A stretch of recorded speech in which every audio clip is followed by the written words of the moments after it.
नमस्कार मित्रों, मैं हूं महेश बैरागी। आप देख रहे हैं सत्यवार्ता यूट्यूब चैनल।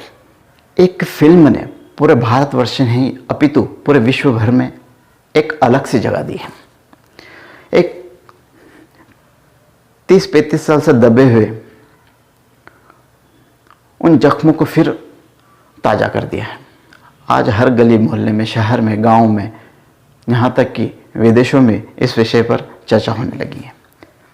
इस फिल्म ने इतनी धूम मचाई रखी है वास्तविकता को दिखाकर कि हर कोई सोचने पे मजबूर हो गया है। कई सारी फिल्म बनती है काल्पनिक आधारों पर, काल्पनिक पटकथाओं पर, और ऊंचे लेवल को छू जाती है मनोरंजन की दृष्टि से।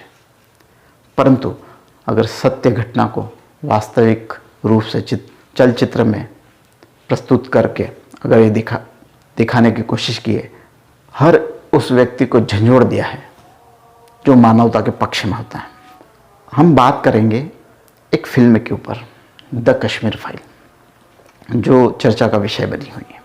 उसमें एक एक चीज़ जो बताई है वो वास्तविक जो घट चुका है उसके आधार पर। क्या ये वास्तव में ऐसा हुआ है, इसका सबूत उन्हीं लोगों ने दिया है जिनके रिश्तेदारों के साथ और जिनके अपनों के साथ या स्वयं के साथ घट चुका है। वो वहाँ चलचित्र के माध्यम से दिखाया गया है। इसको अप्रूवल उन्हें नहीं दिया है, कश्मीरी पंडितों ने ही दिया है कि हाँ ऐसा हुआ है। जो हुआ है इतने सालों बाद फिर ताज़ा हो गया है। जो हमने झेला है, जो हमने दर्द को महसूस किया है और जो दर्द, जो पीड़ा उठाई है, वो इस फिल्म के माध्यम से एक बार फिर से दर्शकों के सामने प्रस्तुत किया गया है। इस फिल्म के माध्यम से हर वो व्यक्ति जान चुका है कि वास्तव में इतने सालों से कुछ बातें दबा के रखी है, उसको उजागर करने का काम इस फिल्म ने किया है। हम बात करेंगे राजनीतिक उन वेतनधारी प्रवक्ताओं की जो इसके खिलाफ बात कर रहे हैं। एक बात बार बार चीख चिल्ला कर विपक्षी दलों के कई वेतनभोगी प्रवक्ता कह रहे हैं कि उस दौर में बीजेपी के समर्थन में सरकार थी। क्या एक दिन में ये सब कुछ घट चुका होता है? क्या एक दिन में ही ये सब कुछ घट गया था? और एक व्यक्ति का नाम बार बार उछाला जाता है कि जगमोहन नाम के जो गवर्नर थे वहाँ पर, उनकी वजह से पलायन हुआ। अब मैं आपको एक छोटा सा किस्सा सुनाता हूँ। मैं जब छोटा था तो हम लोग एक अच्छे कहीं पहाड़ी इलाके में घूमने गए थे। 40 से 50 लोग गए थे। उसमें बच्चे, हम लोग बच्चे भी थे, बड़े भी थे। हम सब लोग उस जगह गए। आसपास पहाड़ों से घिरा हुआ था और वो स्थान काफ़ी नीचे था और झरना बह रहा था। इतने सुंदर स्थान पर जब हम वहाँ घूमने के लिए गए तो जब सब कोई खाना खा रहा था, कोई उस झरने के नीचे नहा रहा था और उस प्राकृतिक सौंदर्य का, अद्भुत प्राकृतिक सौंदर्य का आनंद ले रहा था, उसी क्षण वहाँ एक घटना घट जाती है। अचानक ही मधुमक्खी का जो एक झुंड होता है वो उड़ने लगता है और वो हम सभी लोगों के ऊपर आक्रमण कर देता है। ये सुनने में भले ही एक छोटी सी घटना हो, लेकिन जब उन लोगों के बीच में एक भय था, हम लोगों के बीच में जो भय था, जो डर था और जो दर्द हम सह रहे थे, वो बड़ा पीड़ादायक था। और वहाँ ऐसी स्थिति थी कि निकलने के लिए बड़ी जद्दोजहद करनी पड़ रही थी, क्योंकि आसपास पत्थरों से घिरा हुआ एरिया था। निकलने के लिए भी बड़ी समस्या हो रही थी। तो वहाँ हम लोग ये नहीं सोच रहे थे कि यहीं कहीं छुप कर बैठ जाए या कोई हमारी सुरक्षा के लिए कोई कंबल डाल दे या कोई ओढ़ने के लिए कोई कपड़ा दे दे तो हम इन मधुमक्खियों के डंक से बच जाएं। हम बस यही सोच रहे थे कि जैसे तैसे अभी तो ये सब सारा सामान छोड़कर हम यहाँ से निकल जाए और किसी सुरक्षित स्थान पर चले जाएं। इस कहानी को बताने का मेरा उद्देश्य यह है कि जब चारों ओर डर और भय और पीड़ा का माहौल होता है तो व्यक्ति ये नहीं सोचता है कि इसी स्थान पर रहकर कोई हमें संरक्षण दे, सुरक्षा दे। अगर उस स्थान पर अगर उसे सुरक्षा मिल भी जाती है तो मनोविज्ञान की दृष्टि से देखा जाए तो वो पूरी तरह से डरा हुआ सहमा हुआ व्यक्ति हर पल को वो दर्द से भरा जीता है। तो वो उस समय ये नहीं सोचता है कि इतने सुरक्षा बल हमारे साथ हैं तो हम यहाँ सुरक्षित होंगे। वो यही सोचता है कि जैसे तैसे आज अभी तो हम इस स्थान से चले जाएं कहीं सुरक्षित स्थान, फिर जब सिचुएशन नॉर्मल हो जाएगी तो हम वापस लौट आएंगे। और यही चीज़ हम लोगों के बीच में भी डर का माहौल था, दर्द था कि इन जहरीले दर्द भरे डंक से यहाँ बचकर बैठने से अच्छा है हम यहाँ से निकल के कहीं सुरक्षित स्थान पर पहुँच जाएं, और जब सिचुएशन नॉर्मल हो जाएगी तो हम फिर वहाँ जाकर अपना सामान समेट लेंगे। यही स्थिति उस समय भी उन कश्मीरी पंडितों के साथ हुई थी। चारों ओर चीख चिल्लाहट खून खराबा देखकर वो ये नहीं सोच रहे थे कि हमें कोई सुरक्षा बल आसपास से घेर कर यहाँ सुरक्षित रखे। वे यही सोच रहे होंगे कि यहाँ से जाकर हम कहीं एक सुरक्षित स्थान पर चले जाएं ताकि जो भी पल वहाँ बिताएं सुकून भरा पल वहाँ तो बिता सकेंगे। मुझे नहीं पता वास्तविकता क्या है, परंतु एक मनोविज्ञान और मानवता की दृष्टि से देखा जाए तो वहाँ की उस सिचुएशन को देखते हुए अगर जगमोहन जी जो वहाँ के गवर्नर थे उन्होंने यही कदम यही सोच के उठाया होगा कि कल जैसे सिचुएशन सुधरती है तो इन लोगों को फिर से वहाँ स्थापित किया जाएगा, परंतु आज तो उनको भय के वातावरण से दूर किया जाए। लेकिन उन्हीं पर प्रश्न उठाकर उन्हीं को बीजेपी आरएसएस का समर्थक बताकर ये प्रवक्ता जो वेतनभोगी प्रवक्ता हैं ये नहीं कह रहे हैं, जितनी भी डिबेट होती है जितनी भी जगह चर्चाएं हो रही इस कश्मीर फाइल फिल्म को लेकर, ये नहीं कह रहे कि हाँ इनके साथ ऐसा हुआ है और जिन्होंने किया है वो गलत है। वो तो उनके बारे में एक शब्द नहीं बोलते, वो ये बोलते हैं कि उस समय पलायन के जो जिनकी वजह से पलायन हुआ है वो वहाँ के गवर्नर और तात्कालिक जो सरकार थी बीजेपी के समर्थन में एक नैरेटिव सेट करने की कोशिश कर रहे हैं, एक ऐसा प्रोपेगेंडा फैलाने की कोशिश कर रहे हैं, जो कि आज की स्थिति ऐसी नहीं है कि कोई भी प्रोपेगेंडा या कोई नैरेटिव गलत नैरेटिव सेट करके हम भारतवर्ष की जनता को बरगला लें। वो दौर कुछ और था, ये दौर कुछ और है। आज भारत की जनता जाग चुकी है, वास्तव के इतिहास को समझने की कोशिश कर रही है, सर्च कर रही है, ढूंढ रही है, पढ़ रही है, परंतु ये लोग धन प्रतिष्ठा के चक्कर में हर हद तक पार कर सकते हैं। ये लोग देश विरोधी भी बन जाएंगे, धर्म विरोधी भी बन जाएंगे, परंतु वास्तव में क्या हुआ था उसके बारे में कभी मुंह नहीं खोलेंगे। पूरे अपनी बेशर्मी और अपने उलूल जुलूल भाषणों को भारतवर्ष की जनता के सामने परोसने में जरा भी शर्म महसूस नहीं करते। ये लोग तो वो लोग हैं जो अगर ऐसी कोई आपदा की स्थिति आती है तो अपनी औलादों के साथ विदेश भाग जाएंगे, क्योंकि इतना पैसा कमा चुके हैं। ये धर्मद्रोह देशद्रोह करने में भी पीछे नहीं हटते। वास्तविकता बताने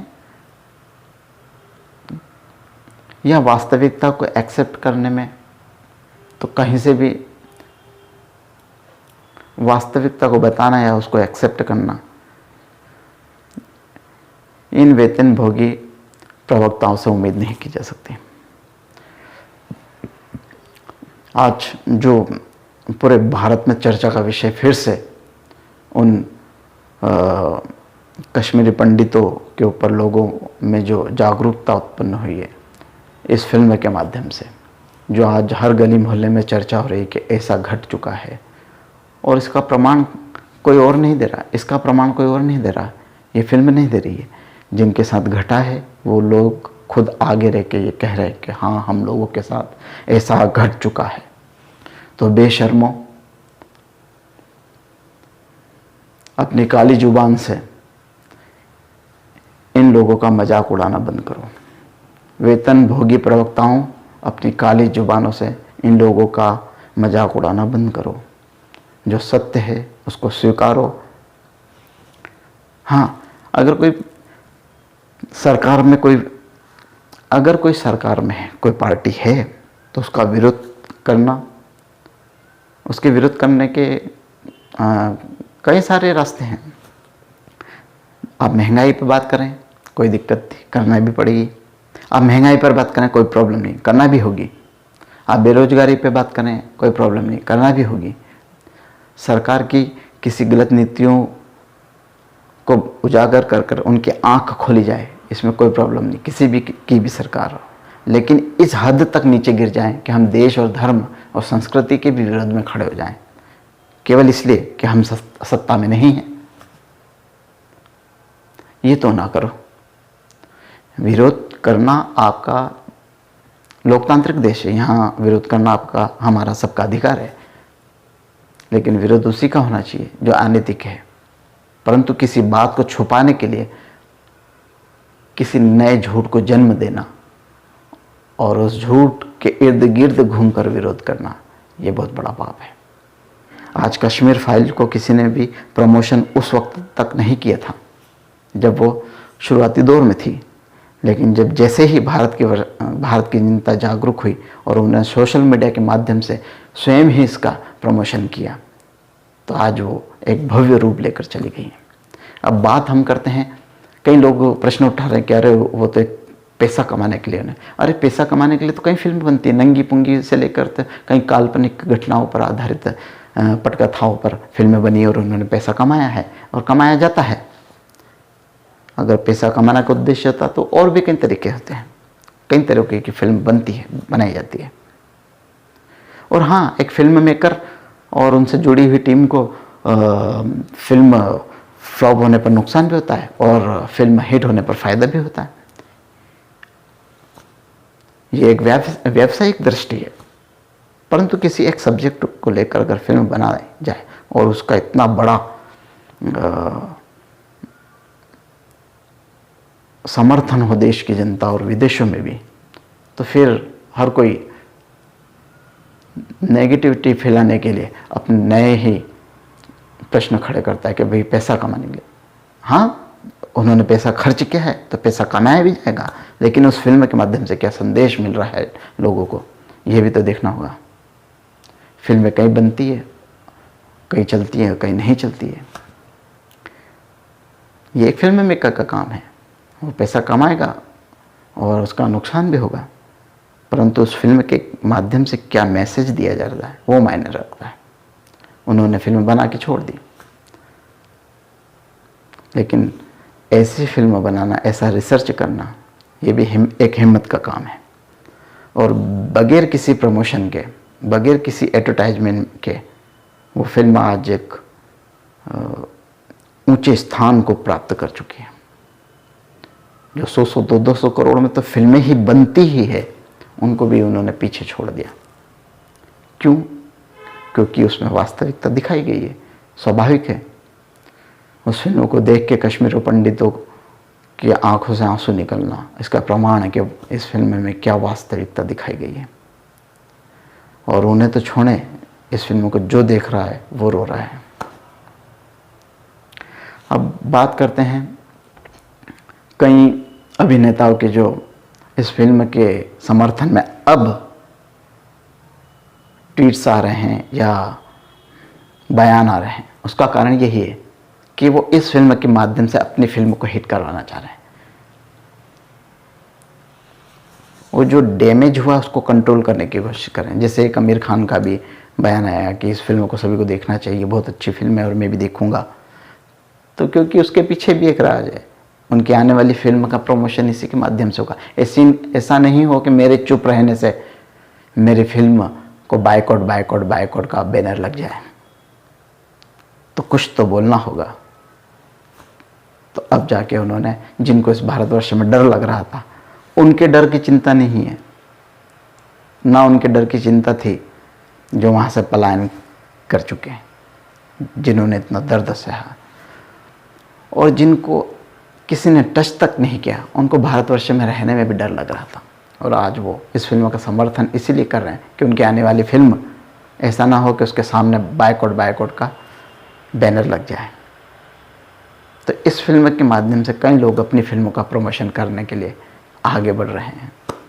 जो भी हो, बाकी इस वीडियो के माध्यम से यही संदेश देना चाहूँगा कि भारतीयता और भारतीय संस्कृति का सम्मान हर किसी व्यक्ति को करना चाहिए।